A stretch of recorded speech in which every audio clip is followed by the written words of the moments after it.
क्या आप एक ऐसे दुश्मन की कल्पना कर सकते हैं जिसके पास ना जहरीले दांत हैं, ना तेज पंजे? एक ऐसा हमलावर जो लड़ता नहीं पर जीत जाता है, जो शिकार नहीं करता पर मार देता है।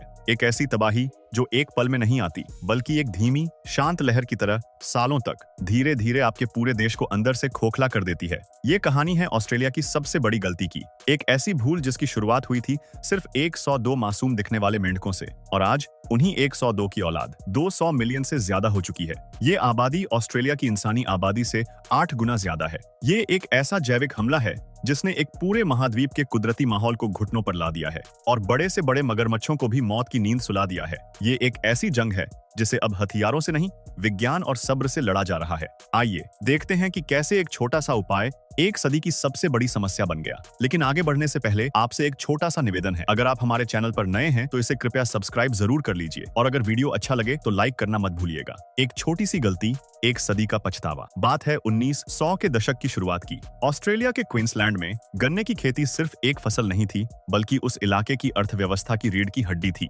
लेकिन फिर आया एक दुश्मन, ग्रेबैक केन बीटल। इसके लार्वा जमीन के नीचे गन्ने की जड़ों को खा जाते थे, जिससे पैदावार 30 से 40% तक गिर गई। किसान परेशान थे, सरकार चिंतित थी। इस मजबूरी में ऑस्ट्रेलिया ने विदेश की तरफ देखा। उन्हें प्यूर्टो रिको से खबर मिली कि एक बड़ा सा मेंढक कीड़े मकोड़ों को काबू कर सकता है। इस बात का कोई वैज्ञानिक सबूत नहीं था, कोई जांच नहीं, कोई लंबा अध्ययन नहीं, सिर्फ सुनी सुनाई बातों और उम्मीद पर भरोसा करके 1935 में हवाई से लगभग 102 केन टोड्स को बाहर से मंगाया गया और क्वींसलैंड में छोड़ दिया गया। ऑस्ट्रेलिया में आज जितने भी करोड़ों केन टोड्स हैं, वो सब उन्हीं 102 मेंढकों के वंशज हैं। उस वक्त किसी ने सोचा भी नहीं था कि मुट्ठी भर मेंढक क्या बिगाड़ लेंगे, लेकिन ये उनकी सबसे बड़ी भूल साबित हुई। गिनती जो बिग बैंग बन गई। उन 102 मेंढकों ने जो शुरू किया वो एक चिंगारी थी जो आग बन गई। 70 साल के अंदर ये मेंढक 1.3 मिलियन वर्ग किलोमीटर के इलाके में फैल चुके थे। आज 2026 तक ऑस्ट्रेलिया में अनुमानित 200 मिलियन केन टोड्स हैं। ये संख्या इतनी ज्यादा है कि देश में बचे सारे कोआला को मिलाकर भी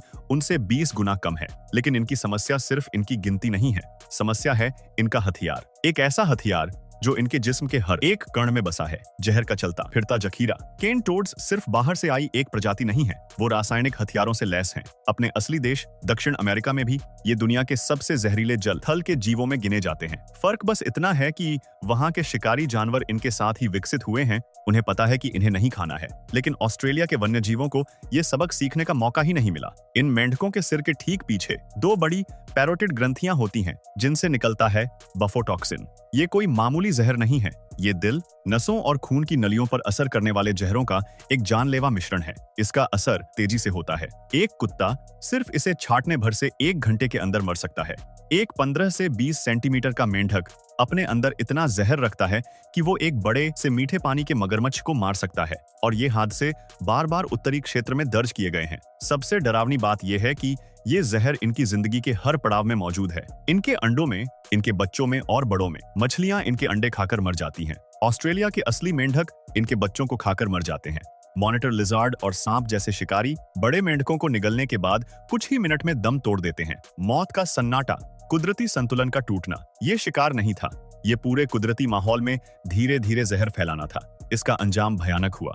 कुछ इलाकों में केन टोड्स के आने के कुछ सालों के अंदर ही मीठे पानी के मगरमच्छों की आबादी 70% से ज्यादा गिर गई। मॉनिटर लिजार्ड पर तो इसका और भी बुरा असर हुआ। उनकी संख्या 90% तक कम हो गई। पहले शिकारी मरे, फिर शिकार गायब होने लगे, और फिर पूरा का पूरा कुदरती माहौल अंदर से खोखला होता चला गया। जब तक वैज्ञानिक इस तबाही के असली पैमाने को समझ पाते, तब तक ये हमला लाखों वर्ग किलोमीटर तक फैल चुका था। ये वो पल था जब एक कड़वी सच्चाई सामने आई। अब बड़े मेंढकों को मारकर इस समस्या को हल नहीं किया जा सकता था। असली लड़ाई तो अब भविष्य की थी। तेज रफ्तार विकास, एक सुपर मेंढक। लेकिन शोधकर्ताओं को जिस चीज ने सबसे ज्यादा हैरान किया वो ये थी कि ऑस्ट्रेलिया के केन टोड्स अपने असली दक्षिण अमेरिकी पुरखों से भी ज्यादा खतरनाक हो गए थे। 2015 के अध्ययन में पता चला कि इनकी जहर की ग्रंथियां बड़ी हो गई हैं और उनमें जहर की मात्रा 40 से 50% तक बढ़ गई है। सिर्फ इतना ही नहीं, उनका विकास आम जीवों से 5 से 10 गुना तेज हो रहा था। उनके पैर 6% लंबे हो गए, मांसपेशियां मजबूत हो गईं। 1940 के दशक में ये मेंढक 1 साल साल में सिर्फ 5 से 10 किलोमीटर फैलते थे।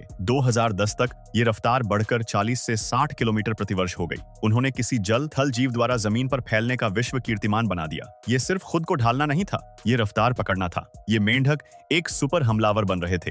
नाकामयाब जंग, जब सारे तरीके फेल हो गए। इस सुपर मेंढक से लड़ने के पुराने तरीके पूरी तरह नाकाम हो चुके थे। उन्हें हाथों से पकड़ना, जाल लगाना, रात में उनका शिकार करना, सब बेकार साबित हो रहा था। हर साल लाखों मेंढक मारे जाते थे, लेकिन उनकी आबादी पर इसका कोई खास असर नहीं पड़ता था। आखिर एक मादा मेंढक एक साल में 60,000 तक अंडे दे सकती है। आप कितने पकड़ेंगे? तभी प्रोफेसर रिक शाइन और उनकी टीम ने इस समस्या को एक बिल्कुल नए नजरिए से देखा। अगर बड़ों को रोकना नामुमकिन है, तो उन्हें निशाना ही मत बनाओ। निशाना बनाओ उनके बचपन को। भविष्य की लड़ाई। Peter pan tadpole. ध्यान गया मेंढक के बच्चों पर, जो पानी में रहते हैं, एक जगह इकट्ठा रहते हैं, और सबसे बड़ी बात, वो पहले से ही अपने छोटे भाई बहनों यानी अंडों को खाते हैं। विचार बहुत अनोखा था, ऐसे बच्चे बनाना जो कभी बड़े ही ना हो। क्रिस्पर कैसनो जीन में बदलाव करने वाली तकनीक का इस्तेमाल करके शोधकर्ताओं ने उस जीन को ही बंद कर दिया जो बच्चे को बड़ा होकर मेंढक बनने में मदद करता है। इस जीन के बिना उनका शरीर थायराइड हार्मोन नहीं बना सकता, जो उनके रूप बदलने के लिए जरूरी है। हर एक 4 से 8 घंटे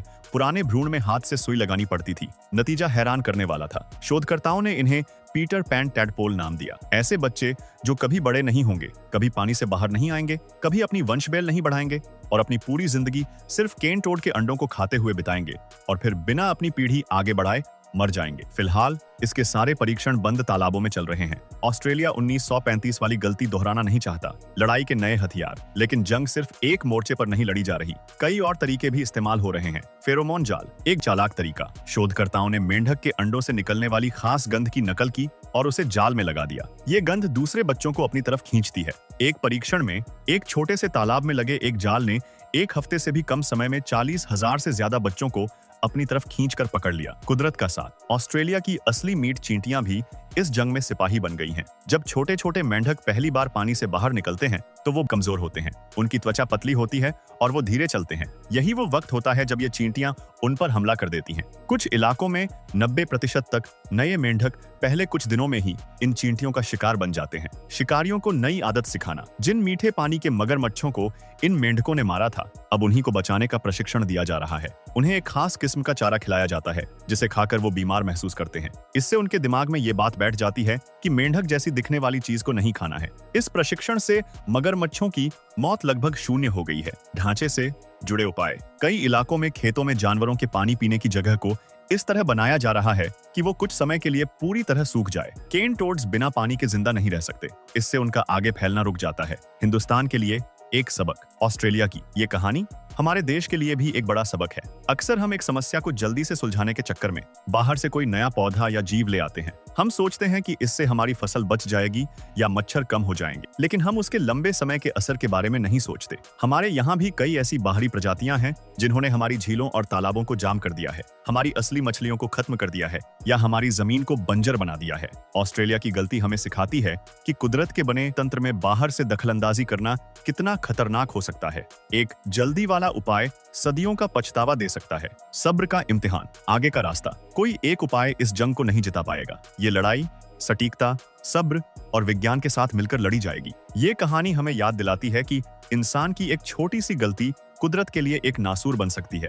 आपको क्या लगता है, इनमें से कौन सा तरीका केन टोड्स के इस हमले को रोकने का सबसे बेहतरीन उपाय है? क्रिस्पर तकनीक, फेरोमोन जाल या कुदरत के अपने तरीके? अपने विचार नीचे टिप्पणियों में जरूर साझा करें। और अगर आपको इस तरह की गहरी जानकारी पसंद है तो वीडियो को पसंद करना, चैनल की सदस्यता लेना और घंटी का चिन्ह दबाना ना भूलें।